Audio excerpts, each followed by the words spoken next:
오늘 강 반장이 소개할 이야기는 범죄자와 사랑에 빠진 한 여성 기자의 죽음에 관한 이야기입니다. 1992년 캐나다 오타와의 프리랜서 기자인 루이즈 앨리스는 당시 캐나다를 뒤흔든 데이비드 밀가드 사건을 취재 중이었습니다.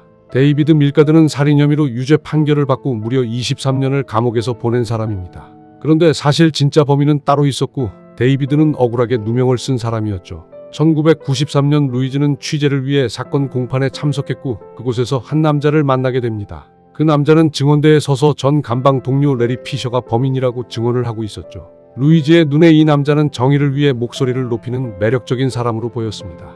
그에게 마음을 빼앗겨버린 루이즈는 그에게 다가가서 말을 걸었고 두 사람은 급속도로 친해지게 됩니다. 그의 이름은 브렛 모건이었고 사기, 절도, 위조 등의 혐의로 감옥에 수감된 상태였습니다. 이미 사랑에 빠져버린 루이즈는 그가 수감 중인 범죄자라는 사실은 중요하지 않았죠. 루이즈는 모건의 면회를 가고 편지를 주고받았으며 심지어 모건의 가석방 신청을 위해 변호사를 직접 고용해주기까지 했죠. 그리고 1994년 5월 모건이 출소하자마자 두 사람은 동거를 시작했습니다. 하지만 그 행복은 오래가지 않았습니다. 함께 산지 2달쯤 되던 날 말다툼 끝에 모건은 루이즈의 머리에 맥주를 붓고 문을 부술 듯이 주먹으로 내리치며 그녀를 위협했습니다. 그리고 그 폭력은 점점 일상이 되어버렸죠. 그리고 돈 문제도 터지기 시작했습니다. 한 번은 루이즈의 개인 신용한도에서 $7,000짜리 수표가 위조되었고 한 달 뒤 또 $5,400가 사라졌습니다. 알고 보니 범인은 브렛 모건이었죠. 브렛 모건은 어떤 인간일까요? 이 남자 루이즈가 만나기 훨씬 전부터 이미 끔찍한 사람이었습니다. 그는 엘버타주 에드먼턴 출신이고 두 번의 결혼 생활을 했습니다. 첫 번째 아내 산드라와 결혼했을 때 산드라는 고작 16살이었고 임신 7개월 상태였습니다. 또한 당시 산드라는 모건이 18살인 줄 알았는데 알고 보니 그는 겨우 15이었습니다. 결혼 생활은 그야말로 지옥이었는데요. 모건은 산드라에게 베개를 얼굴에 눌러 질식시키려 한 적도 있었고 둘째 아이를 임신 중이던 산드라의 배를 여러 차례 주먹으로 때려 유산까지 시켰습니다. 산드라는 도망치기로 결심했죠. 그런데 모건이 그 계획을 눈치채고 산드라를 폭행하고 총으로 위협했습니다. 그녀는 결국 다음날 아들을 데리고 간신히 도망쳤습니다. 두 번째 아내 크리스틴도 비슷했습니다. 1975년 에드먼턴에서 만났고 함께 살다 결혼까지 했는데 어느 날 크리스틴이 차 안에서 헤어지자는 말을 꺼냈습니다. 그러자 모건은 차를 세우고 크리스틴의 목을 조르기 시작했죠. 그녀는 필사적으로 차 문을 열고 뛰어내렸고 그렇게 목숨을 건졌습니다. 그 이후 1978년 11월 3일 모건은 호텔방에서 21살의 여성 그웬 텔포드를 목 졸라 살해했습니다. 모건은 이 사건으로 과실치사로 유죄를 선고받고 10년형을 받았습니다. 그리고 출소 후에도 절도, 위조, 사기, 불법 침입으로 다시 수감되었고 그때 루이즈를 만난 거였습니다. 루이즈가 이 모든 걸 알았다면 어땠을까요? 아마 절대 그 남자에게 말을 걸지 않았겠죠. 루이즈는 수표를 위조한 사람이 모건이라는 것을 알게 되었습니다. 그리고 이별을 결심했지만 모건 입장에서는 루이즈가 위조 수표 사실을 경찰에 신고하면 가석방 조건 위반으로 다시 감옥으로 돌아가야 하는 상황이었습니다. 그래서 이별도 쉽지 않았죠. 1995년 4월 22일 그날 루이즈는 전 남자친구 집에서 열리는 그의 딸 생일 파티에 참석할 계획이었습니다. 그런데 루이즈는 그 집에 나타나지 않았고 그대로 실종돼 버리죠. 이틀 뒤인 24일 밤 모건은 오타와 경찰서를 찾아가 루이즈의 실종 신고를 접수합니다. 그는 차분하고 정중하고 협조적이며 진심으로 걱정하는 배우자처럼 보였죠. 그리고 모건은 자신을 의심하는 것을 피하기 위해 범죄 전력을 고백하기 시작합니다. 저는 예전에 여성을 살해한 죄로 유죄 판결을 받은 적이 있습니다. 하지만 이미 오래전 일이에요. 저는 루이즈를 절대 해치지 않았어요. 그녀는 제 삶을 바꿔준 사람입니다. 4월 24일 루이즈의 차가 퀘벡주 첼시 근처 도로변에서 발견됐습니다. 차 안에는 루이즈의 지갑과 여행 가방, 생일 선물까지 담긴 채 그대로 있었습니다. 유령 용의자는 3명으로 추려졌습니다. 경찰은 가장 먼저 전 남자친구 존 메종네브를 주목했습니다. 루이즈가 사라진 날 밤 찾아가기로 했던 사람이고 차도 그의 집 근처에서 발견됐으니까요. 경찰은 존의 집 진입로에서 깊은 타이어 자국을 발견하고 토양 샘플까지 채취해 루이즈 차에 묻은 흙과 대조 분석까지 했죠. 하지만 루이즈가 생일 파티에 나타났다는 목격자도 없었고 존에게는 뚜렷한 살해 동기가 없었습니다. 두 번째 용의자는 모건의 전 감방 동료 레리 피셔였습니다. 데이비드 밀가드 사건의 진짜 범인이었던 그 인물이죠. 모건이 법정에서 자신에게 불리한 증언을 했으니 앙심을 품고 루이즈에게 해를 가했을 가능성도 충분했죠. 하지만 내리 피셔와 루이즈를 연결하는 접점이 전혀 없었고 사건 당일 알리바이가 있었기에 그는 용의선상에서 제외됩니다. 그리고 세 번째 용의자, 살인 전과가 있는 동거 파트너 브렛 모건. 경찰은 모건을 집중 신문했습니다. 모건은 경찰에게 유언장을 제출하기도 했는데요. 유언장에는 모건이 루이즈의 유일한 재산 상속인으로 적혀 있었습니다. 단 루이즈의 사망이 공식 확인되기 전까지는 7년간 아무것도 받을 수 없다는 조건이 붙어 있었죠. 또한 모건은 루이즈의 재정 기록과 일기장까지 스스로 건네줬습니다. 하지만 경찰은 수상한 점들을 하나씩 발견하기 시작했습니다. 첫 번째, 루이즈가 집을 떠난 이후에도 루이즈의 은행 카드가 사용된 흔적이 있었습니다.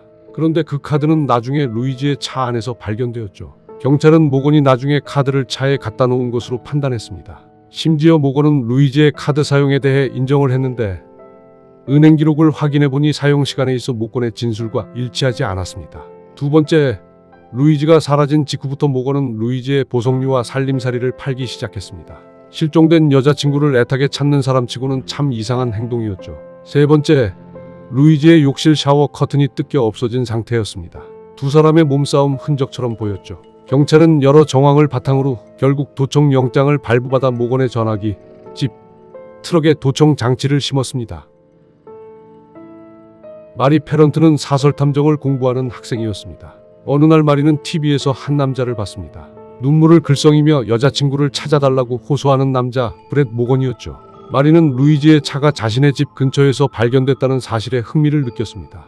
게다가 마리는 평소 여성들이 학대받는 걸 보는 게 너무 싫었고 사립탐정으로서 여성들을 도울 수 있다고 믿었죠.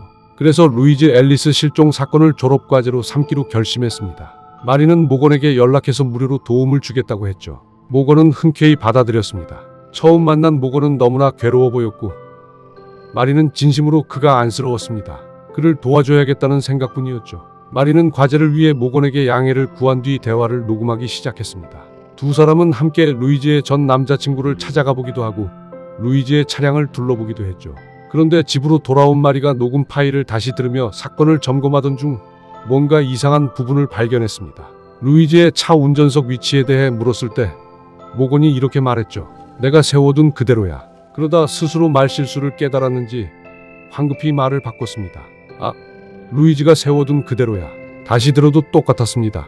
루이즈가 마지막으로 운전했어야 할 차인데 왜 모건이 세워뒀다고 했을까요? 마리의 머릿속에서 뭔가가 맞아떨어지기 시작했습니다. 그리고 생각해보니 이상한 점이 한두 가지가 아니었죠.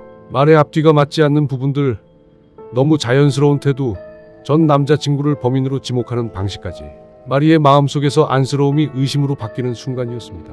바로 이때쯤 경찰 쪽에서도 움직임이 있었습니다. 모건의 전화기를 도청하던 경찰은 모건이 마리 페런트와 정기적으로 연락을 주고받고 있다는 사실을 파악했죠. 경찰은 즉시 마리에게 연락했습니다. 마리는 자신이 느낀 의심을 경찰에게 털어놨고 녹음 파일도 건넸습니다. 경찰과 마리는 함께 작전을 세우기 시작했죠. 마리가 모건의 신뢰를 유지하면서 루이즈의 시신이 있는 곳으로 유도한다는 계획이었습니다.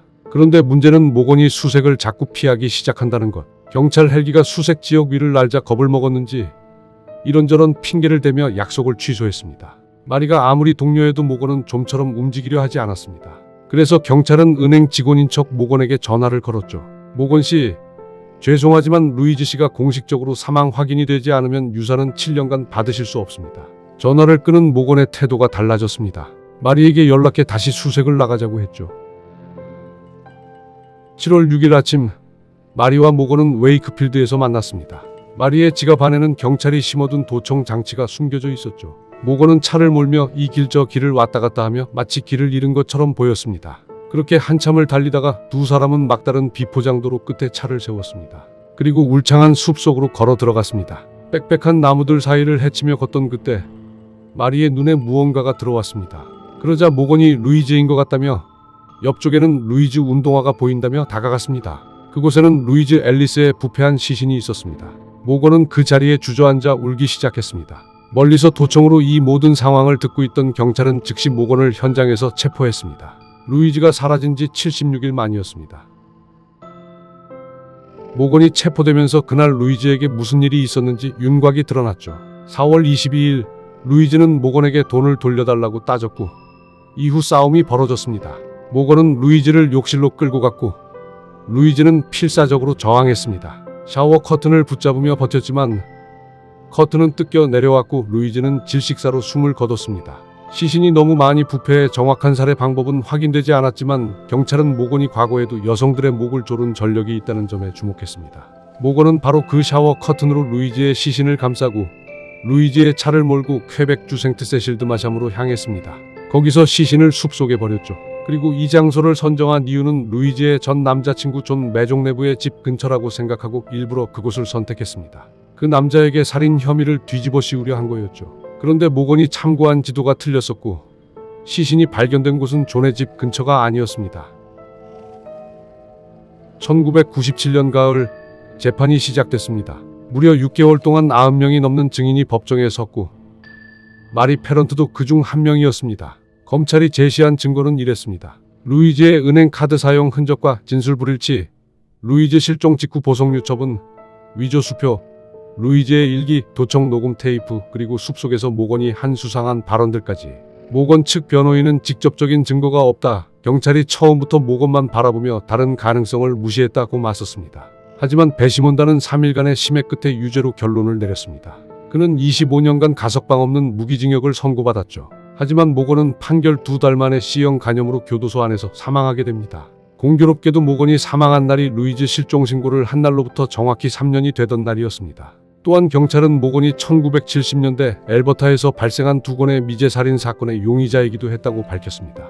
하지만 그 사건들은 영원히 미제로 남았죠. 루이즈 앨리스는 지금 오타와에 있는 인클레이브라는 추모 기념물에 이름이 새겨져 있습니다.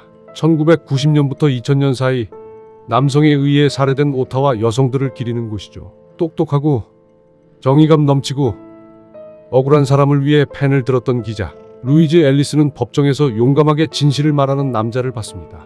하지만 그 남자는 감옥에서도 출소 후에도 사랑받는 동안에도 단 한 번도 변하지 않았습니다. 이 사건이 우리에게 남기는 말이 있다면 아마 이게 아닐까요? 누군가의 과거는 절대 사라지지 않는다. 단지 잘 숨겨져 있을 뿐이다. 루이즈가 편히 쉬길 바랍니다. 오늘 강반장의 이야기는 여기서 마칩니다. 끝까지 시청해 주셔서 감사합니다.